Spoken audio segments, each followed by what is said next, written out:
Bismillahirrahmanirrahim. Assalamualaikum warahmatullahi wabarakatuh. Saya Ustazah Ummi Kalsum binti Mak Lazim, merupakan guru tahfiz di Sekolah Menengah Kebangsaan Agama Arau, Perlis. Pada hari ini, saya akan membentangkan tajuk kajian tindakan saya, iaitu memaksimumkan kefahaman pelajar halaqah 5 terhadap fiqh al-ayat dalam surah Fatir ayat 1 hingga ayat 8 menggunakan teknik kalimah square. Sama-sama saksikan. KSSM Hifzul Quran bertujuan membolehkan murid mencapai objektif dalam mengetahui fiqh al-ayat 30 juzuk Al-Quran dalam bahasa Melayu. Selain itu, pelajar mampu menghafaz 30 juzuk Al-Quran. Fiqh al-ayat merupakan salah satu komponen penting dalam ujian lisan bagi mata pelajaran Hifzul Quran. Maka, saya mendapati murid halaqah 5 tidak dapat memahami fiqh al-ayat dalam surah Fatir ayat 1 hingga ayat 8 melalui hasil kerja latihan yang telah diberikan di dalam kelas. Berdasarkan hasil kerja buku latihan yang telah dijalankan pada 4 November 2020 adalah seperti yang ditunjukkan dalam rajah yang ada di sebelah.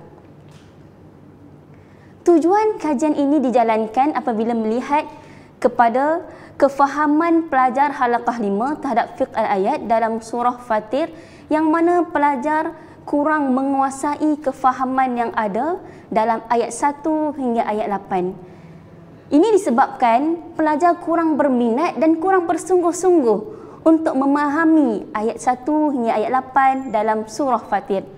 Mengapa perlu diselesaikan masalah ini? Kerana teknik dan kaedah yang saya gunakan tidak mampu untuk memberi kefahaman dan juga minat dan kesungguhan untuk pelajar mendalami kefahaman dalam surah Fatir.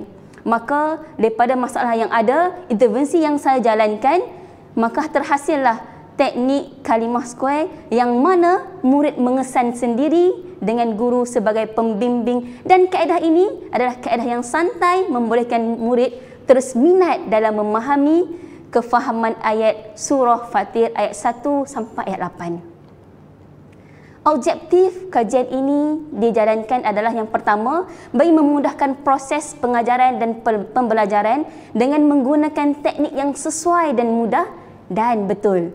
Objektif khusus dalam kajian tindakan ini yang mana pertama, murid dapat menulis dan menyebut maksud ayat 1 hingga ayat 8 dalam surah Fatir. Yang kedua, dapat meningkatkan kebolehan murid dalam menggunakan teknik kalimah square dalam menguasai kefahaman dengan sempurna. Maka sasaran dalam kajian tindakan ini adalah melibatkan 14 orang murid halaqah 5, iaitu halaqah saya, dalam tingkatan 5 Sekolah Menengah Kebangsaan Agama Arau, Perlis. Dan keseluruhan pelajar dalam halaqah ini adalah tahap lemah, sederhana dan juga baik. Maka bagaimanakah pelaksanaan kajian bagi teknik kalimah square yang saya jalankan? Langkah yang pertama adalah guru memberikan kertas A4 kepada setiap orang murid. Yang kedua, guru memberikan arahan dan contoh supaya murid mampu melipat kertas A4 tersebut sehingga 5 kali lipatan menyebabkan terhasillah 32 kotak-kotak kecil dalam kertas A4 tersebut. Dan yang ketiga, guru meminta murid mengeluarkan kalimah daripada ayat 1 hingga ayat 8 daripada surah Fatir, dan murid dikehendaki untuk mengisi kalimah-kalimah tersebut di dalam kotak square tersebut, kalimah square tersebut. Maka masa yang diperuntukkan untuk murid menulis kalimah tersebut adalah 20 minit. Jadi apabila murid menulis kalimah-kalimah tersebut daripada ayat yang panjang, murid mampu melihat kalimah tersebut bersama dengan maksud-maksud yang ada di dalam ayat tersebut. Ini membolehkan murid memberi fokus dan juga memahami apakah maksud bagi kalimah-kalimah tersebut.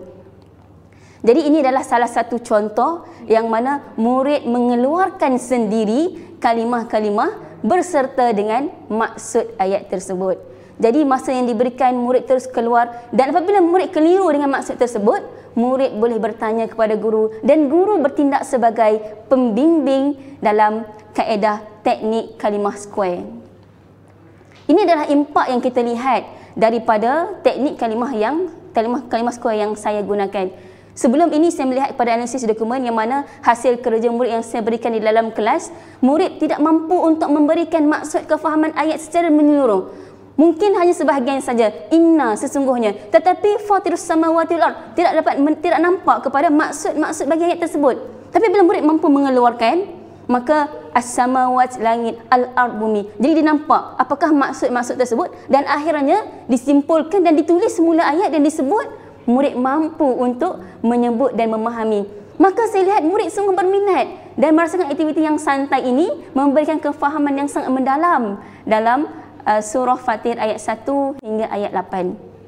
Jadi jika kita lihat sebelum, murid hanya mampu mendapat 4/16 markah dalam hasil kajian. Ada yang dapat 6/16 markah.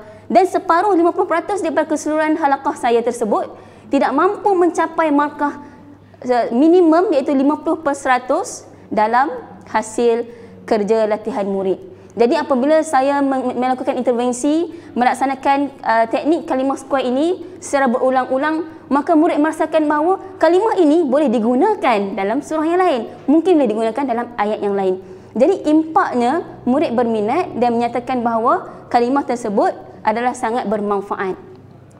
Dirumusan pada hasil kajian tadqiqan yang saya laksanakan menunjukkan penguasaan secara maksimum murid terhadap kefahaman ayat surah Fatir dengan mudah apabila menggunakan teknik kalimah square.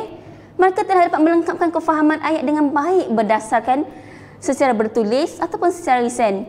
Dan teknik ini bukan sahaja dapat digunakan dalam fiqh ayat surah Fatir, tetapi ia boleh digunakan dalam surah dan ayat-ayat yang lain.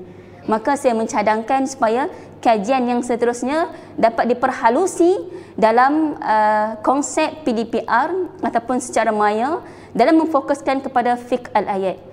Untuk pengetahuan semua, bukan teknik kalimah square sahaja yang saya laksanakan untuk menambahkan kefahaman secara maksimum dalam surah Fatir, namun saya melaksanakan pelbagai bagi teknik yang ada untuk memberi kefahaman. Namun hasilnya, teknik kalimah square ini adalah yang paling berguna dan paling menarik untuk murid menggunakan dalam masa yang singkat dan boleh dijadikan sebagai kamus rujukan dalam surah dan ayat-ayat yang lain.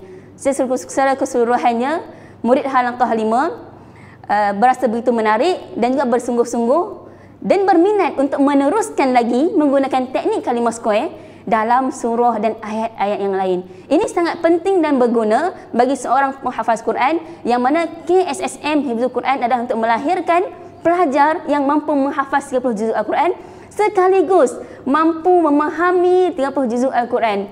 Jadi teknik kalimah square ini saya harapkan semoga bermanfaat buat seluruh warganya. Dan untuk pengetahuan semua, KSSM Hifzul Quran diperkenalkan pada tahun 2014 melibatkan sekolah-sekolah tahfiz model ulul albab yang mana dilaksanakan di Sekolah Menengah Kebangsaan Agama ataupun Sekolah Menengah SADK dan juga sekolah berasrama penuh. Dan saya harapkan teknik kalimah square ini berguna buat semua dan bermanfaat. Wabillahi taufiq wal hidayah. Wassalamualaikum warahmatullahi taala wabarakatuh.